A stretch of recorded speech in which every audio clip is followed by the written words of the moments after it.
एक phone call, एक confession और एक मर्डर। दुनिया के लिए ये बस एक और केस हो सकता है, लेकिन इस कॉल के पीछे छुपी थी एक ऐसी छोटी बच्ची की कहानी जो इंसानियत पर कई सवाल उठाती है। Your daughter has I died. killed my daughter. I killed my daughter. Who's killed your daughter? It's me, Okay. father. ये कॉल रिकॉर्डिंग है 10 अगस्त 2023 की सुबह की। ब्रिटेन की पुलिस को पाकिस्तान के इस्लामाबाद से एक कॉल आती है। कॉल करने वाला घबराई हुई आवाज में कहता है, मेरा नाम उरफान शरीफ है। मैंने अपनी बेटी को मार डाला। मैं उसे मारना नहीं चाहता था, लेकिन गुस्से में ये सब हो गया और ये सब मेरे ही घर में हुआ है। इतना कहने के बाद वो अपने घर का पता बताकर फोन काट देता है। अब पुलिस अलर्ट हो जाती है और बिना कोई समय गवाए बताए गए एड्रेस की ओर रवाना हुई। उस पते पर 3 बेडरूम वाला एक बंद पड़ा घर था। पुलिस जैसे ही घर के अंदर पहुंची, घर में चारों तरफ अंधेरा था और अजीब सी बदबू आ रही थी। पुलिस ने घर में तलाश शुरू की, तब एक कमरे में बेडशीट से ढकी हुई एक 10 साल की बच्ची की लाश मिली। वो बच्ची उरफान शरीफ की बेटी सारा शरीफ थी। आगे पुलिस पूरे घर की तलाशी लेती है, तब उसे उरफान शरीफ का 3 पन्नों का एक नोट मिला, जिसके पहले पन्ने पर लिखा हुआ था लव यू सारा, और दूसरे पन्ने पर लिखा हुआ था, जिसे भी ये नोट मिले, मैं बता दूं कि मेरा नाम उरफान शरीफ है और मैंने ही अपनी बेटी को मार दिया है। मैंने अपनी बेटी को पीटा है, मारा है, और अब मैं भाग रहा हूं। फिर तीसरे पन्ने पर लिखा हुआ था, मैं उसे मारना नहीं चाहता था, लेकिन गुस्से में खुद पर काबू नहीं रख पाया, और मैं वादा करता हूं कि सारा के पोस्टमार्टम से पहले खुद को कानून के हवाले कर दूंगा। लेकिन अब पुलिस के सामने सबसे बड़ा सवाल था, क्या उरफान शरीफ सच में सरेंडर करने वाला है या नहीं। ये सब कुछ मानो किसी डरावने सपने जैसा था। 10 साल की मासूम सारा शरीफ का खून हो चुका था।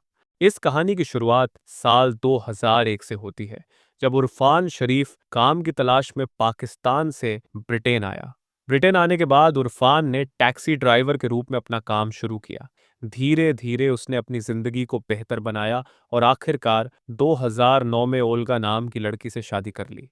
परिवार में अब तक सिर्फ दो ही लोग थे, उरफान शरीफ और उसकी वाइफ ओल्गा। फिर 11 जनवरी 2013 को उनकी बेटी सारा शरीफ का जन्म हुआ। सब कुछ धीरे धीरे सही चल रहा था, लेकिन 2015 में हालात बदलने लगे। उरफान और ओल्गा के रिश्ते में खटास आ गई और उनका तलाक हो गया। तलाक के बाद सारा अपने पिता उरफान शरीफ के साथ रहने लगी। अब तक ये सिर्फ एक आम परिवार की कहानी थी, लेकिन आगे जो हुआ उसने सबको हैरान कर दिया। तलाक के कुछ समय बाद उरफान शरीफ को बेनिश बतूल से प्यार हो गया और कुछ दिनों बाद दोनों ने शादी कर ली। इस शादी से बेनिश और उरफान को और बच्चे हुए। परिवार में खुशी का माहौल था, लेकिन इसी के साथ सारा के लिए मुश्किलें बढ़ने लगी, क्योंकि बेनिश को खुद के बच्चे हो चुके थे और अब सारा उसके लिए पराई हो चुकी थी। आखिरकार सारा उसकी सौतेली बेटी थी, इसलिए उसका सारा के लिए प्यार कम हो गया। अब धीरे धीरे सारा बड़ी होने लगी और वैसे ही बेनीश का सारा के साथ दुर्व्यवहार भी बढ़ता गया। वो अक्सर सारा को डांटती और मारती थी। कुछ समय बाद उरफान भी बेनीश के कहने पर सारा को मारने लगा। ये सिलसिला चलता रहा और एक दिन उरफान ने सारा को इतनी बुरी तरह पीटा कि उसके पूरे चेहरे पर निशान पड़ गए। अब उरफान को डर था कि अगर सारा स्कूल गई और किसी ने उसके छोटों के निशान देख लिए तो मामला खुल सकता है और पुलिस केस भी हो सकता है। इसलिए उसने सारा का नाम स्कूल से कटवा दिया। इस वजह से सारा की दुनिया सिर्फ उसी घर तक सिमट कर रह गई, जहां उसे रोजाना शारीरिक और मानसिक यातनाएं झेलनी पड़ रही थीं। लेकिन सारा को गाने का शौक था। वो जब भी खुश होती गुनगुनाने लगती, लेकिन बेनीश को यह बिल्कुल पसंद नहीं था और इसी वजह से सारा पर अत्याचार और बढ़ता गया। घर में सारा की हालत दिन ब दिन खराब होती जा रही थी और फिर आखिरकार 9 अगस्त 2023 को बेनीश और उरफान ने सारा को इतना टॉर्चर किया कि सारा ने हमेशा के लिए इस दुनिया को अलविदा कह दिया। जैसे ही उरफान के हाथों सारा की मौत हुई, उसने अपने पूरे परिवार के साथ ब्रिटेन छोड़ने का फैसला किया और बिना देर किए इस्लामाबाद के लिए निकल गया। लेकिन कानून भी इतनी आसानी से हार मानने वाला नहीं था। जांच शुरू हो चुकी थी और अब मामला धीरे धीरे बड़ा होने लगा। जब पुलिस ने सारा का पोस्टमार्टम किया तो पता चला कि सारा के शरीर पर 71 चोटों के निशान थे, उसकी 25 हड्डियां टूटी हुई थीं और शरीर पर दांतों से काटने के निशान थे। उसके पूरे शरीर पर जलने के निशान भी थे। लेकिन हैरानी की बात यह थी कि पोस्टमार्टम में सारा की मौत का सही कारण स्पष्ट नहीं हो सका। फिर एक महीने बाद 13 सितंबर को जब ये पूरा परिवार इस्लामाबाद से ब्रिटेन लौट रहा था, पुलिस पहले से ही तैयार थी। जैसे ही उनका प्लेन गैटविक एयरपोर्ट पर लैंड हुआ, ब्रिटेन पुलिस प्लेन के अंदर दाखिल हो गई। पुलिस उरफान, उसकी पत्नी बेनीश बतूल और उसके भाई फैजल मलिक के सामने आते हैं और साफ शब्दों में कहते हैं, हम आप तीनों को सारा शरीफ के कत्ल के इल्जाम में गिरफ्तार कर रहे हैं। इसके बाद तीनों को हिरासत में ले लिया जाता है। ये गिरफ्तारी सारा के लिए न्याय की पहली उम्मीद थी। आखिरकार 8 अक्टूबर को मुकदमा शुरू हुआ।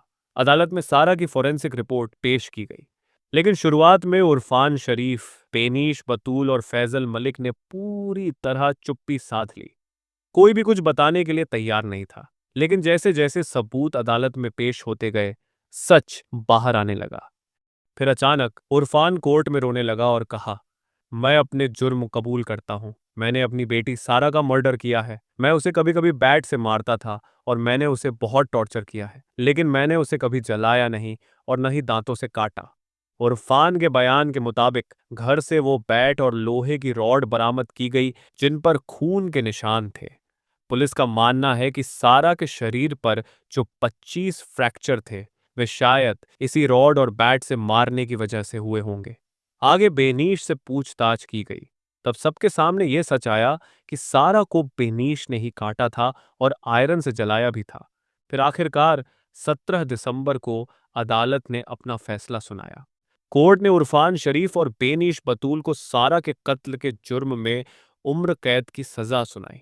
लेकिन फैजल मलिक, जो उरफान का छोटा भाई था, उसके बारे में अदालत ने कहा, सारा के कत्ल में फैजल की कोई सीधी भूमिका साबित नहीं हुई, लेकिन ये सब उसके सामने होता रहा और उसने सारा को बचाने के लिए कोई कदम नहीं उठाया। इसलिए फैजल मलिक को 16 साल की सजा सुनाई गई। तो ये थी सारा शरीफ की कहानी। कोर्ट ने अपना फैसला सुना दिया, लेकिन क्या यह सजा सारा को इंसाफ दिला पाएगी? हमें कमेंट सेक्शन में जरूर बताएं कि इस मामले पर आपका क्या कहना है। और अगर आपको ऐसी ही सच्ची कहानियां पसंद है तो हमारे चैनल को सब्सक्राइब करना न भूलें।